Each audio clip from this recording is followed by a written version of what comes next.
반갑습니다. 허브경제TV입니다. 이수 스페셜티 케미컬이고요. 맞다.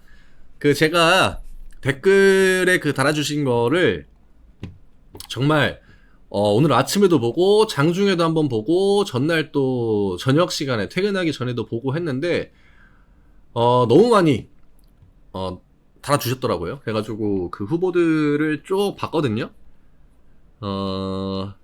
뭐 다 좋을 것 같긴 해요. 지금 이스케, 이수컬, 케미, 이수스케, 신이수는 뭐죠? 이티, 이칼, 이케, 이식기 막 이런 것도 있었거든요. 근데 여기에 안 나온 것 중에서 제가 딱 이거를 보니까 생각이 나더라고요. 여기 이런 식으로 지금 달려 있는데 어쨌든 스페셜티 케미컬이어가지고 TK 이런 것도 괜찮을 것 같고 EK 이런 것도 괜찮을 것 같고 ET는 뭔가 외계인 생각날 것 같고 해가지고 한번 한 2개, 3개로 영상을 한번 찍어보고요.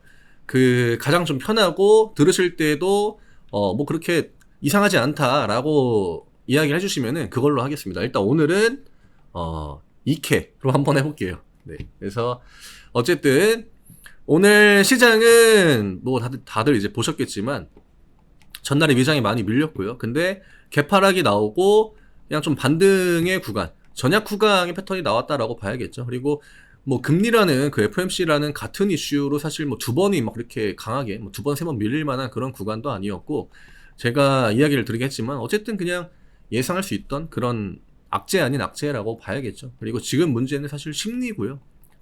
심리적인 부분을 제외하면은 뭔가 좀 기술적인 문제는 많이 없는 것 같은. 지금 이케만 봐도 네, 적응하셔야 됩니다. 네, 이케만 봐도 지금 우리가 업종, 그러니까 코스피나 코스닥의 흐름을 보면 지금 한 5거래일 동안 이 정도의 낙폭을 보여줬거든요. 이 낙폭이 생각보다 엄청 커요. 23년에 일주일 동안 이 정도로 많이 민 적이 없거든요. 제가 아까 앞에 차트 다 열어가지고 쭉 보니까 이 정도 낙폭을 일주일 동안 보여준 게 올해 기준으로 보면은 한 번 정도? 예, 한 번 정도가 이거랑 좀 비슷한 수준으로 나왔더라고요. 근데 지금 스페셜티 케미컬이 어쨌든 이 4거래일 동안, 지금 방금 빠진 걸 보면은 4거래일 동안 진짜 어마어마했잖아요. 하나, 둘, 셋, 4개니까. 그쵸? 하나, 둘, 셋, 4개. 근데 어쨌든 지금 이케 같은 경우에는 어마어마하게 버티고 있다라는 거죠. 저도 적응을 해야 될 것 같습니다. 어쨌든 종가의 변동폭 자체가 크지 않았기 때문에 이런 것들을 보여주는 뭐 원인이라고 해야 될까요? 우리가 이제 데이터를 하나하나씩 보고 이제 뭐일지 왜 이렇게 종가 라인을 지켜주고 있는지 그거에 대해서 좀 오늘 한 주 끝나기도 하고 했으니까 같이 한번 보면은 좋을 것 같고요. 개인적으로는 이거 진짜 그냥 제 개인적인 관점인데 그래도 제가 뭐 이수학이나 뭐 스페셜티 케미컬이나 혹은 이전에 이제 제가 포스코 그룹주들 종목들 굉장히 많이 찍잖아요. 근데 웬만큼 뭔가 올라오려고 할 때 이번 달은 혹은 다음 달은 뭔가 올라올 것 같다. 그 코멘트를 굉장히 좀 한 주 동안 막 집중적으로 드린 다음에 그 뒤에 진짜 올라오긴 했거든요. 근데 지금 분위기를 보면은 10월달 명절 연휴 지나고 나서부터는 2차전지 흐름이 좀 좋을 것 같아요. 지금 제가 포스코홀딩스 같은 영상을 찍으면서 느낀 건데 확실히 버텨주는 종목들이 있고요. 오늘 막 유의미한 반등을 보여주진 않았거든요. 근데 약간은 좀 페이크인 것 같고 오늘 대형주들, 뭐 중형주 대형주들 올려준 거는 지금 여러 데이터를 보면은 일단 10월은 2차전지 강세가 가장 좀 확률이 높지 않나 이렇게 좀 보고 있긴 합니다. 물론 제 개인적인 관점이니까 한 귀로 듣고 한 귀로 흘리시는 걸 권해드릴게요. 저희 카카오 채널 링크 영상 아래쪽에 남겨드립니다. 파란 글씨 누르시고 무료 종목 신청 누르신 다음에 그냥 이케라고 남겨주세요. 저희 다 알아봅니다. 네, 남겨주시면 명절 3거래일 있고 그 다음에 이제 연휴로 들어가죠. 근데 중대형주가 3거래일 동안 움직이진 않을 것 같아요. 중대형주가 많이 움직이진 않을 것 같고 중대형주들은 명절 연휴 끝나고 나서 움직일 포지션을 그냥 준비만 해 놓을 것 같고요. 중소형주 같은 경우에는 만약에 10월 달에 시장이 회복이 된다 그러면 중소형주들이 지수가 밀렸던 구간 동안 많이 이제 주가락이 나왔잖아요. 그런 위치를 좀 맞춰 놓으려고 할 것 같아요. 만약에 월요일, 화요일, 수요일에 중소형주들이 막 밑에 있는 애들이 하나 둘 이렇게 올라와가지고 한 일주일 전, 2주일 전 주가 라인으로 약간 급등하는 패턴이 나온다? 이런 패턴이 나오면 10월달 시장은 좀 반등에 대한 기대감이 올라가지 않을까. 예. 근데 얘네들은 어쨌든 가격 라인을 맞춰놓은 다음에 다시 한번 패턴을 만들어 가야 되거든요. 중수형주들 같은 경우에는. 근데 물론 이거는 이제 월요일, 화요일, 수요일 흐름을 좀 봐야겠지만 지금 시장의 요런 그 패턴이라고 해야 될까요? 그런 것들을 볼 때는 그래도 10월은 8월, 9월보다는 좀 괜찮은 시장이 나올 것 같아요. 물론 중장기적인 관점도 안 좋고 지금 뭔가 이거는 뭐 대하락의 어떤 전초 구간이다 이렇게 얘기하시는 분들도 있는데 시장은 개인 투자자의 생각이랑은 또 정말 많이 반대로 간다는 거. 그 다음에 좀 공포를 느낄 만한 구간, 심리적으로 지금 압박을 이 정도까지 준 거는 좀 과하긴 하거든요. 어제 오늘 그 하락 구간 나왔던 거는 진짜 어떻게 보면은 그 낭떠러지에서 밀어버리는 진짜 그런 형태의 하락 액션이었고, 이게 개인 투자자가 어쨌든 간에 나가 떨어지면은 이 시장이 잘 안 굴러가거든요. 외국인이란 그 기관 입장에서도 개인 투자자들이 어느 정도 받쳐주지 않으면 본인들이 팔기가 힘들어요. 그거를 어느 정도 그 외국인이랑 기관들이 매도할 때 그걸 받아주게 하려면 어쨌든 투심을 좀 이렇게 끌어올려 주긴 해야 될 겁니다.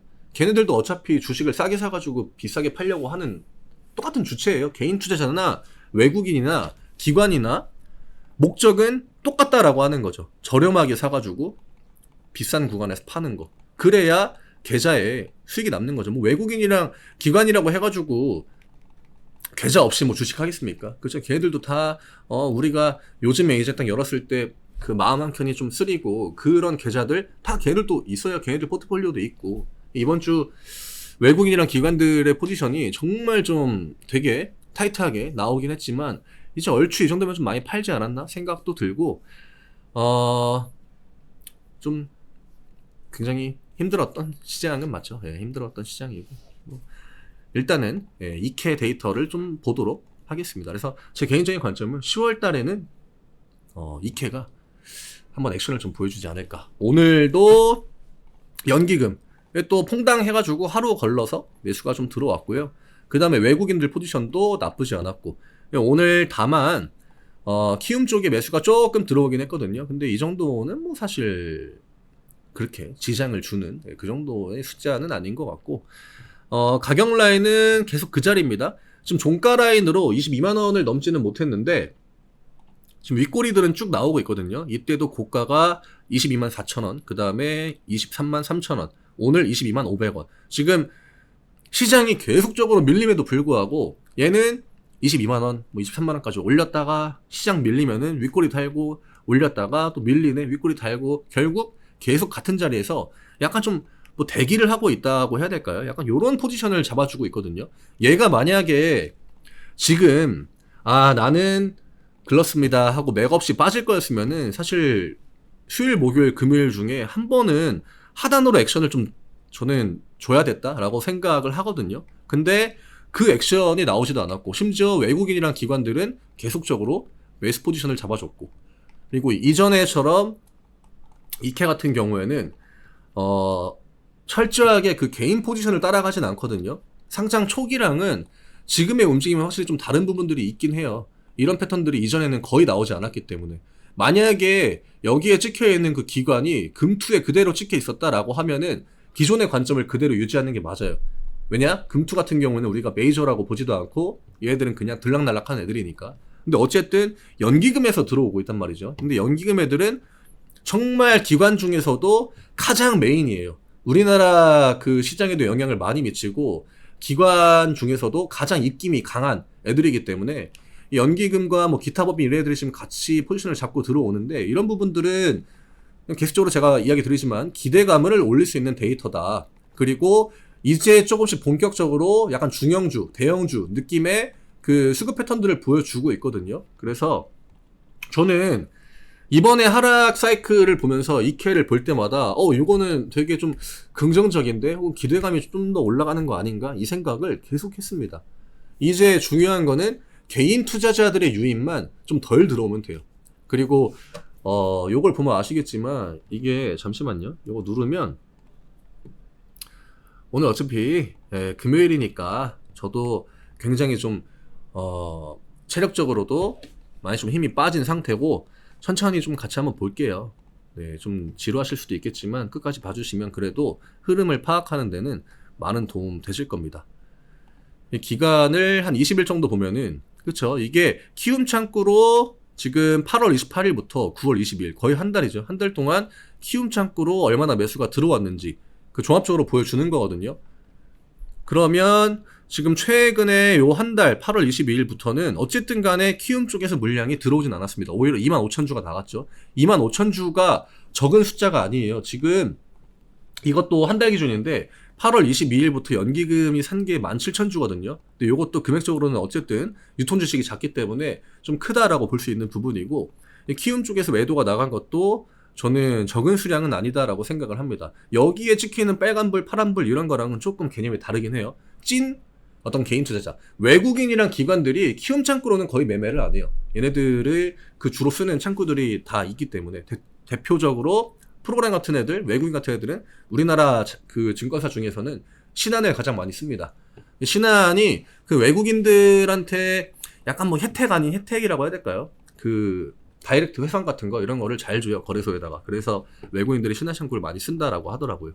거래를 다른 데를 거치지 않고 바로 이제 들어갈 수 있게 걔네들이 증권사에서 해주는 거죠. 왜냐면 증권사 애들은 수수료를 받아먹는 게 목적이고, 외국인들 같은 경우에는 워낙에 이제 하루 동안 사고 파는 금액 자체가 크기 때문에 수수료 같은 게 개인 투자자랑은 사실 비교가 많이 안 되죠. 그래서 신한 투자는 우리가 보통 외국인들의 포지션을 많이 봅니다. 근데 중소형주 같은 경우에는 얘네들이 이제 외국인으로 들락날락 한다고 해도 그걸 외국인으로 잘 보진 않아요. 그냥 그 주가를 움직이는 주체들이 외국인 창구를 통해 가지고 그냥 물량을 샀다 팔았다 한다라고 보고, 근데 얘는 이제 지금 어쨌든 간에 중형주 시가총액 한 5천억이 넘어가면은 보통은 외국인이랑 기관들의 영향을 굉장히 많이 받거든요. 근데 이케 같은 경우에는 그동안 그런 패턴들을 보여주지 않았기 때문에 우리가 약간은 좀 애매한 부분이 있던 건데, 그러한 것들을 어쨌든 하나하나씩 채워주고 있잖아요, 외국인이랑 그 연기금 쪽에서. 우리는 데이터를 사실 일단은 좀 봐야죠. 개인 투자자들의 막 그 어떤 그 뭐죠, 종토방 같은데, 제가 직접적으로 거론하는 건 별로 안 좋아하는데 이런 데는 진짜 끊으셔야 돼요. 이런 것들을 진짜 끊으셔야 되고 하등 도움이 되지 않습니다.